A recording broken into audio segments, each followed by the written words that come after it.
Sharma and the commentator and anti-knife campaigner Ken Hines. Good afternoon to you both. Sunil, if we start with you, do you believe the countryside is racist? What happens when you go to the countryside? Yeah, not at all. You look at the vast majority of this country, I think sometimes we forget 81.7% of this country is white, so naturally there's going to be areas where there are more white people than ethnic minorities, and I think it's really slippery slope when we start to say, is an area too white? Because there are parts of the UK that don't have 81.7% of their population as white. Would we go into those areas and say that's not white enough? You'd probably say that's quite a racist thing to say, and it's the same thing here. I don't think for a second we should be subjugating the countryside into this sort of new racial identity stuff. The countryside is very diverse. It is the home of biodiversity. That's the only diversity we should be looking to celebrate, not this nonsense in terms of when it comes to now bringing race and skin into it. Ken, I mean, you've been to the countryside many times. I'd love to hear your experience of it. And how would it sound to you if, say, someone went to Streatham or somewhere like that and said, it's too black? Look, I'm not in favour of saying the area is too white.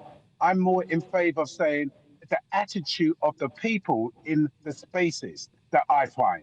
And I find that they're less tolerant. I find at the end of the day is all this hype from the politician of saying about the immigrants are causing the biggest issues have played on the mindset of generally the older people I find in those rural areas. Personally, I can handle people attacking me personally, but people who are less resilient than me would find it very disturbing, as there has reported back to me.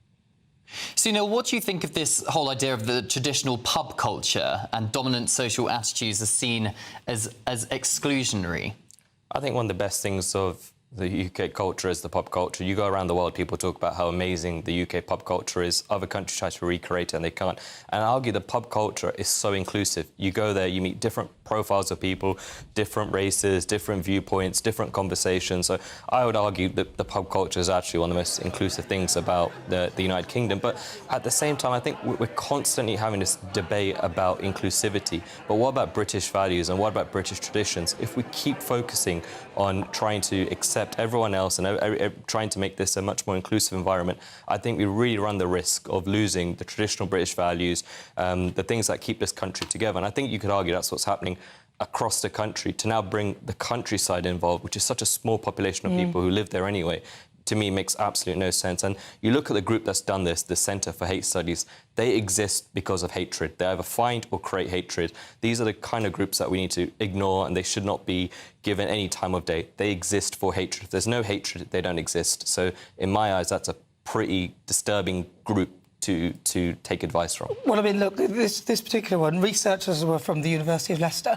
They spoke to 115 people, is that all, in 20 community groups. Ken, when I hear this, I just feel it's a bit of a double standard when people are saying such things. Because if you were to go to, say, Ghana, if you went to their countryside, that would be mainly full of people of colour, with their own traditions and their way of doing things. And I suspect that they wouldn't even be bothered about trying to make it more amenable to people of different races. They probably wouldn't be bothered. They've got too many things to think about. Ken, why are we so obsessed with this? The countryside is a very wonderful place. Every time I've been, everyone's been wonderful to me. I haven't had any problems there. Well, if I went to Ghana, I know people of myself and my partner who's white would be welcome. But coming to the countrysides here, what I will find is the fear factor that I will pick up on the people who have, you know, want to go back to the days where they could use their back door, the kitchen door left open, you know, without fear of being robbed. I don't blame it down to the individual, but I blame it down to the kind of negative narrative that we keep repeatedly getting every day, blaming everything on the immigrants. So that's where the more older generation is picking up on that bad vibes.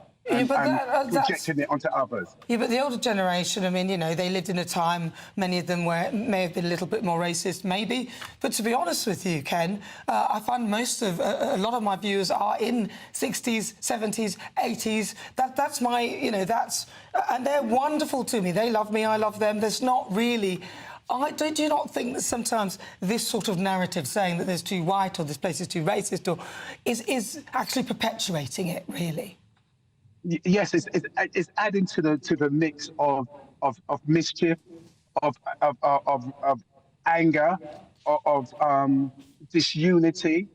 Yes, I would agree. It's not helpful, and with such a small span of people who they've interviewed to get this result, really, is that meaningful? But I can only talk about my own experience or those who have come and spoke to me on this matter to relay back to yourself.